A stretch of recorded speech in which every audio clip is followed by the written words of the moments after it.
Hi viewers, അസ്സാം വലൈക്കും. എല്ലാവർക്കും നമ്മുടെ ചാനലിലേക്ക് സ്വാഗതം. എല്ലാവർക്കും സുഖമാണല്ലോ അല്ലേ? എല്ലാവർക്കും ദൈവത്തിൻ്റെ രക്ഷയും സമാധാനവും ഉണ്ടാവട്ടെ എന്ന് പ്രാർത്ഥിക്കുന്നു. അപ്പോൾ ഞാനിന്നൊരു ചെറിയ മോർണിംഗ് വ്ലോഗായിട്ടാണ് വന്നിട്ടുള്ളത്. അപ്പോൾ അതിൽ തന്നെ ഒരു ബ്രേക്ക്ഫാസ്റ്റ് റെസിപ്പിയും തയ്യാറാക്കുന്നുണ്ട്. നല്ല ടേസ്റ്റാണിത്. ഇതിലേക്ക് നമുക്ക് കറിയുടെ ഒന്നും ആവശ്യമില്ല, അല്ലാതെ തന്നെ കഴിക്കാൻ നല്ല ടേസ്റ്റാണ്. അപ്പോൾ എപ്പോഴും പറയുന്ന പോലെ ആദ്യമായിട്ടാണ് നിങ്ങൾ ഈ ചാനൽ കാണുന്നുണ്ടെങ്കിൽ സബ്സ്ക്രൈബ് ചെയ്യാൻ മറക്കരുത് കേട്ടോ. അപ്പോൾ ഈ റെസിപ്പി എങ്ങനെയാണ് തയ്യാറാക്കുന്നതെന്ന് നോക്കാം. ഇതിലേക്ക് 2 കപ്പ് പച്ചരിയും 1 സ്പൂൺ ഉലുവയും കൂടി ഒരു 5 മണിക്കൂർ കുതിർത്തെടുത്തതാണിത്. വെള്ളത്തിൽ കുതിർത്തെടുത്തതാണ്. അതിന് ശേഷം ഇത് നന്നായിട്ട് കഴുകിയ ശേഷം നമുക്കൊരു മിക്സിയുടെ ജാറിലേക്ക് ഇട്ട് കൊടുക്കാം. ഇതിലേക്ക് ആവശ്യത്തിന് വെള്ളം ഒഴിച്ച് കൊടുത്ത് നമുക്കിത് നല്ലപോലെ അരച്ചെടുക്കാം. അപ്പോൾ ഇതിലിങ്ങനെ മുകളിൽ വെള്ളം നിൽക്കുന്ന വിധത്തിൽ വേണം നമ്മൾ വെള്ളം ഒഴിച്ച് കൊടുക്കാൻ. എന്നിട്ട് നല്ലപോലെ അരച്ചെടുക്കുക. നമ്മൾ വെള്ളപ്പത്തിനൊക്കെ അരച്ചെടുക്കുന്ന പോലെ അരച്ചെടുക്കുക. ഇപ്പോൾ നന്നായിട്ട് അരച്ചെടുത്തിട്ടുണ്ട്. ഇനി നമുക്ക് ഇതിലേക്ക് ഒരു 1/2 കപ്പ് ചോറ് ചേർത്ത് കൊടുക്കാം.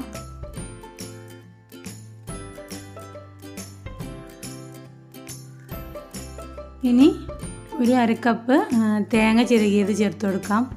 അപ്പോൾ നമ്മൾ ഇതുവരെയുള്ള സ്റ്റെപ്പൊക്കെ നമ്മൾ വെള്ളപ്പത്തിന് ചെയ്തെടുക്കുന്ന പോലെ തന്നെയാണ്. പക്ഷേ ഈസ്റ്റോ സോഡാപ്പൊടിയോ ഒന്നും നമ്മൾ ഇതിലേക്ക് ചേർത്ത് കൊടുക്കുന്നില്ല. അപ്പോൾ ഇത് നന്നായിട്ട് അരച്ചെടുത്തിട്ടുണ്ട്. ഇനി നമുക്കിത് ഓവർനൈറ്റ് ഒന്ന് റെസ്റ്റ് ചെയ്യാൻ വേണ്ടിയിട്ട് വെക്കാം. അപ്പോൾ രാവിലെ ആയിട്ടുണ്ട്. ഞങ്ങൾ കാലിച്ചായ കുടിക്കാൻ വേണ്ടിയിട്ടുള്ള തയ്യാറെടുപ്പിലാണ്. മോൾക്ക് മദ്രസയിലേക്ക് പോകാനുമുണ്ട്. അപ്പോൾ ഇത് ഞങ്ങൾ ആപ്പം മദ്രാസിൽ നിന്ന്, ഇപ്പോഴുടെ അനിയന് മദ്രാസിൽ നിന്ന് കൊണ്ടുവന്നിട്ടുള്ള പലഹാരങ്ങളാട്ടോ. അപ്പോൾ മോള് മദ്രസയിലേക്ക് പോയി. പിന്നെ നമുക്കിനി അപ്പം ചുട്ടെടുക്കാം. നമ്മൾ ഇന്നലെ റെസ്റ്റ് ചെയ്യാൻ വേണ്ടിയിട്ട് മാറ്റി വെച്ച അപ്പത്തിൻ്റെ മാവാണിത്. ഇതിപ്പോൾ നന്നായിട്ട് ഫെർമെൻ്റ് ആയിട്ടുണ്ട്.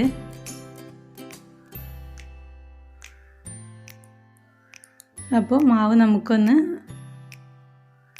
കയ്യിലിട്ടിട്ടൊന്ന് ഇളക്കി നോക്കാം. അപ്പോൾ അത് നന്നായിട്ട് പൊങ്ങി വന്നിട്ടുണ്ട്. ഇനി നമുക്കിതിന് കുറച്ച് പണി കൂടി ചെയ്തെടുക്കാനുണ്ട്. വളരെ സിമ്പിളാണ്, വലിയ പണിയൊന്നുമില്ല.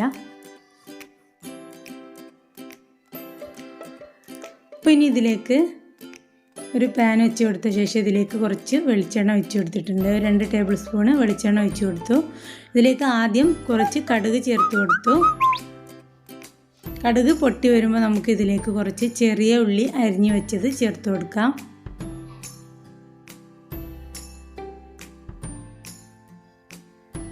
ചെറിയ ഉള്ളി ചേർത്ത് കൊടുത്തു. ഇനി വേണ്ടത് കുറച്ച് ഉഴുന്ന് പരിപ്പാണ്, അതും ചേർത്ത് കൊടുത്തു. ഇനി നമുക്ക് കുറച്ച് കറിവേപ്പിലയാണ്, ഇതുകൂടി ചേർത്ത് കൊടുക്കാം. വേണമെങ്കിൽ നമുക്ക് ഇതിലേക്ക് മല്ലിയില ചേർത്ത് കൊടുക്കാം. എൻ്റെ കയ്യിലിപ്പോൾ മല്ലിയില ഇല്ലാത്തതുകൊണ്ട് ഞാൻ ചേർത്ത് കൊടുത്തിട്ടില്ല. പിന്നെ ഒരു 1/2 ടീസ്പൂൺ അല്ലെങ്കിൽ ഒരു 1/4 ടീസ്പൂൺ മഞ്ഞൾപ്പൊടിയും ചേർത്ത് കൊടുത്തിട്ടുണ്ട്. ഇനി അപ്പത്തിന് നല്ലൊരു കളർ ഇട്ടാൻ വേണ്ടിയിട്ടാണ്. ഇതുകൂടി ചേർത്ത് കൊടുത്തിട്ട് നന്നായിട്ടൊന്ന് മൂപ്പിച്ചെടുക്കുക. അതിനുശേഷം നമുക്കിത് മാവിലേക്ക് ഒഴിച്ചു കൊടുക്കാം. എന്നിട്ട് നന്നായിട്ടൊന്ന് മിക്സ് ചെയ്ത് കൊടുക്കാം.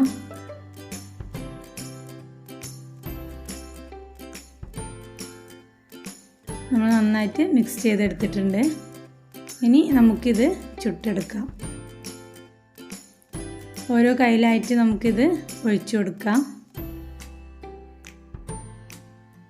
ഇനി ഇളക്കി കൊടുക്കുകയൊന്നും വേണ്ട, ഇങ്ങനെ തന്നെ വെച്ചിട്ട് നമുക്കിത് ചുട്ടെടുക്കാം. അപ്പോൾ ഹോൾസൊക്കെ വന്ന് തുടങ്ങുമ്പോൾ നമുക്കിത് അടച്ചു വെച്ചിട്ട് മൂടി വെച്ചിട്ട് വേവിച്ചെടുക്കാം. അപ്പോൾ ഇതിവിടെ റെഡി ആയിട്ടുണ്ട്. നമുക്കിനി അപ്പുറത്തെ സൈഡൊന്നും മൊരിഞ്ഞ് കിട്ടാൻ വേണ്ടിയിട്ട് നമുക്കിതൊന്ന് ഒരു 2-3 ഡ്രോപ്പ് വെളിച്ചെണ്ണ ഇതിൻ്റെ മുകളിൽ ഒഴിച്ചു കൊടുക്കാം. ഇനി ഇത് മറിച്ചിട്ട് കൊടുക്കാം. അപ്പോൾ നമ്മുടെ ബണ്ണ് പോലെ സോഫ്റ്റ് ആയിട്ടുള്ള അപ്പമാണിത്. നല്ല ടേസ്റ്റാണ്. തീർച്ചയായിട്ടും എല്ലാവരും ട്രൈ ചെയ്ത് നോക്കുക. നല്ല സോഫ്റ്റാണ്. ഇത് നമുക്ക് കാണുമ്പോൾ തന്നെ അറിയാം, നല്ല സോഫ്റ്റാണ്.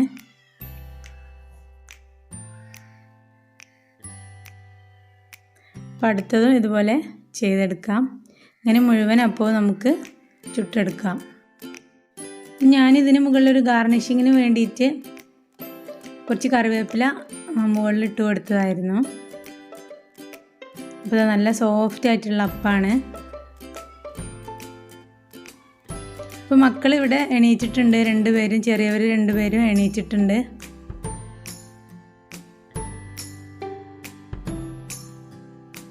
അപ്പോൾ അവർ തലേ ദിവസം കേക്ക് കണ്ടതുകൊണ്ട് തന്നെ കേക്കും ചായയും ആദ്യം വേണമെന്ന് പറഞ്ഞു. അപ്പോൾ അത് കഴിക്കുകയാണ്. അപ്പോൾ രണ്ടുപേരും കേക്കും ചായയും കഴിക്കുകയാണ്. അപ്പോൾ ബ്രേക്ക്ഫാസ്റ്റ് ആയാൽ പിന്നെ അങ്ങനെ കഴിക്കാറാണ് കേട്ടോ, കാലിച്ചായ അധികം കഴിക്കാറില്ല.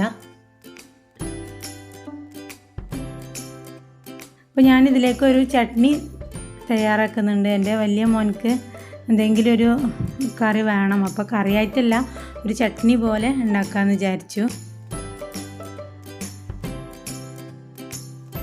അപ്പോൾ ഞങ്ങളൊക്കെ കറിയില്ലാതെ തന്നെയാണ് ഇത് കഴിച്ചത് കേട്ടോ. നല്ല ടേസ്റ്റ് ഉണ്ടായിരുന്നു. പിന്നെ ചെറിയ മോൻക്കൊക്കെ നല്ല ഇഷ്ടമായിട്ടുണ്ടായിരുന്നു. അപ്പോൾ നിങ്ങൾ തീർച്ചയായിട്ടും ഇത് ട്രൈ ചെയ്ത് നോക്കണം. എന്നിട്ട് അഭിപ്രായം അറിയിക്കണം കേട്ടോ. നല്ല ടേസ്റ്റാണ്. അപ്പോൾ കറീൻ്റെ ഒന്നും ആവശ്യമില്ല. അപ്പോൾ നമ്മൾ തേങ്ങയും ഒക്കെ ചേർത്തുകൊണ്ട് തന്നെ നല്ലൊരു ടേസ്റ്റാണ് ഇതിന്. അപ്പോൾ എപ്പോഴും പറയുന്ന പോലെ ആദ്യമായിട്ടാണ് നിങ്ങൾ ഈ ചാനൽ കാണുന്നുണ്ടെങ്കിൽ, ഈ ചാനൽ നിങ്ങൾക്ക് ഇഷ്ടമാവുകയാണെന്നുണ്ടെങ്കിൽ സബ്സ്ക്രൈബ് ചെയ്യാൻ മറക്കരുത് കേട്ടോ. തൊട്ടടുത്ത ബെല്ലൈക്കൺ എനേബിൾ ചെയ്യണം. അപ്പോൾ അതിൽ ഓൾ എന്നുള്ളൊരു ഓപ്ഷൻ കാണും, അതിൽ ക്ലിക്ക് ചെയ്യണം കേട്ടോ. വീഡിയോ ലൈക്ക് ചെയ്യാനും ഷെയർ ചെയ്യാനും മറക്കരുത് കേട്ടോ. അപ്പോൾ ഇതാ ഇവിടെ ചോറൊക്കെ റെഡി ആവുന്നുണ്ട്.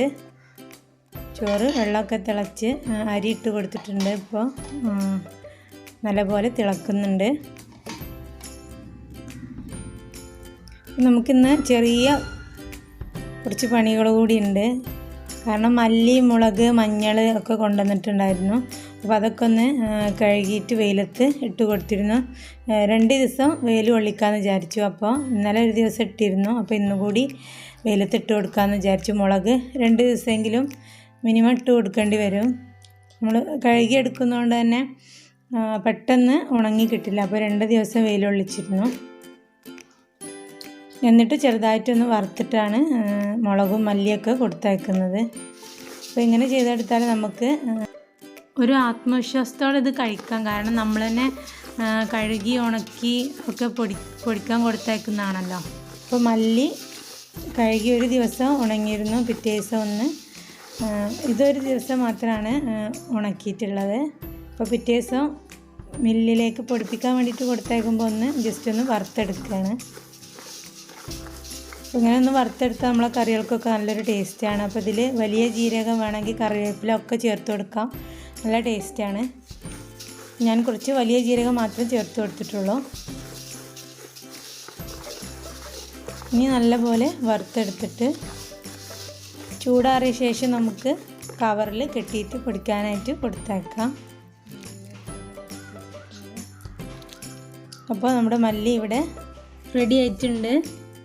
ഇത് പൊടിക്കാൻ പാകത്തിനുള്ള വറവായിട്ടുണ്ട്. അപ്പോൾ എല്ലാവർക്കും ഇന്നത്തെ കൊച്ചു മോർണിംഗ് വ്ളോഗ് ഇഷ്ടമായിട്ടുണ്ടാകുമെന്ന് വിചാരിക്കുന്നു.